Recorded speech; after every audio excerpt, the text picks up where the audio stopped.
đây có tạo kết và có một cam video thay một cái này ngày nay tôi yêu đương lùm hai mươi cái là tập qua thì đọc rằng thật hạn thì buồn nó có mê đến chị bảy rồi ăn lùm hai trăm năm cho mình tôi tập biết lột nền sạt muối và mô pha trái nơi khai với cá bàn pi mơm from 3,700 kg 2នៅខែធ្នូគេប្រមូលផលបាន3,525 kg ច្រើនជាងខែវិច្ឆិកាតើនៅខែធ្នូលោតនេសាទនោះប្រមូលផលត្រីបានប៉ុន្មានគីឡូក្រាមយើងអានតែម្ដងយើងអត់ដឹងទេគេសួររកអីណាគាត់អញ្ចឹងតែយើងអានតែបាន3ដងតែឥឡូវអានលើកទី2ជាមួយអ្នកគ្រូលោតនេសាទមួយប្រមូលផលត្រីនៅខែវិច្ឆិកាបាន28,700 គីឡូក្រាមអញ្ចឹងលោតនេសាទហ្នឹងអ្នកនេសាទគាត់នេសាទត្រីឬក៏គាត់ប្រមូលត្រីនឹងបាននឹងចំនួន28,700 គីឡូក្រាមហើយនៅខែធ្នូអានេះខែវិច្ឆិកាណាគាត់ហើយនៅខែធ្នូគេប្រមូលផលបាន3,525 គីឡូក្រាមច្រើនជាងខែវិច្ឆិកាកុំមើលពាក្យកលឹះគេណាគាត់ពាក្យកលឹះគេថាច្រើនជាងខែវិច្ឆិកាច្រើនជាងចំនួនប៉ុន្មានគឺច្រើនជាងខែវិច្ឆិកាចំនួន3,529 25 គីឡូក្រាមសំណួរសួរថាតើនៅខែធ្នូលោតនេសាទនោះប្រមូលផលត្រីបានប៉ុន្មានគីឡូក្រាមជាងកូនច្បាស់ជាឆ្ងល់ហើយចាចំចំណោទអីចឹងខែធ្នូគេប្រាប់ដល់ច្បាស់កាលាមិនបានឲ្យរកខែធ្នូវិញសំណួរវិញអញ្ចឹងណាគាត់អញ្ចឹងកូនមើលខែធ្នូគេប្រាប់កូនពិតមែនណាគេប្រាប់ថាចានៅខែធ្នូគេប្រមូលផលបាន3,525 គីឡូក្រាមច្រើនជាងខែវិច្ឆិកាពិតមែនប៉ុន្តែ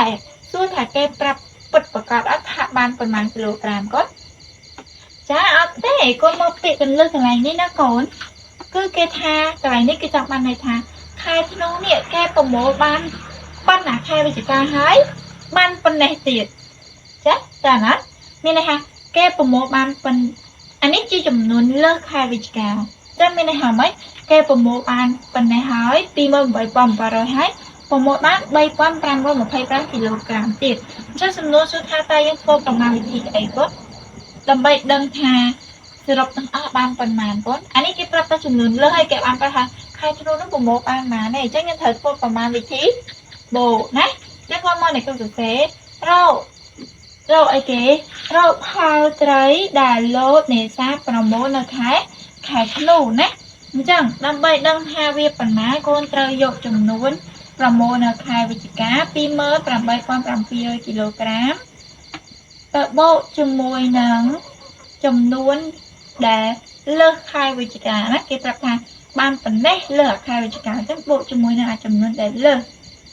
ណា3,525 គីឡូក្រាមណាក៏អញ្ចឹង0បូក5ស្មើប៉ុន្មានក៏ចាស្មើ5 0បូក2ស្មើ2 7បូក5ប៉ុន្មានក៏ចា12សរសេរលេខ2ទៅទុក1 6បូក8ប៉ុន្មាន9 9បូក3ចា12ណាសេលេខ2ទៅទុក1 1បូក2 3ណាក៏តាមឬអត់ក៏ចឹងកន្លែងនេះយើងសរសេរមក28,700 គីឡូក្រាមបូកជាមួយនឹង3,525 គីឡូក្រាមណាស្មើប៉ុន្មានយើងបូកហាន់ឲ្យឃើញ32,225 គីឡូក្រាមចឹងគាត់ឆ្លើយដូចនេះមកណាខ្ញុំឆ្លើយដូចនេះមកដូចនេះឬក៏ឆ្លើយថាក៏បានដែរណានៅខែធ្នូគាត់លុបពាក្យតាឲ្យគាត់ឆ្លើយមកវិញណានៅខែធ្នូលោតនេសាទ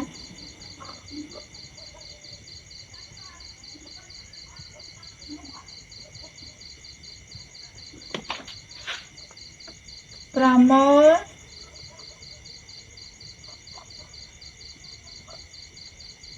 ផលត្រី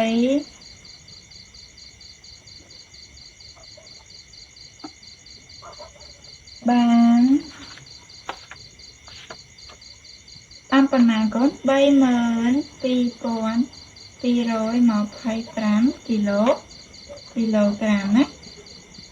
អញ្ចឹង កន្លែងដូចនេះឬក៏កន្លែងឆ្លើយថាណាកូនគោះហុំវាឲ្យស្អាតមកណាកូនអ្នកគ្រូសរសេរមិនត្រូវតើនេះលុបរហូតណា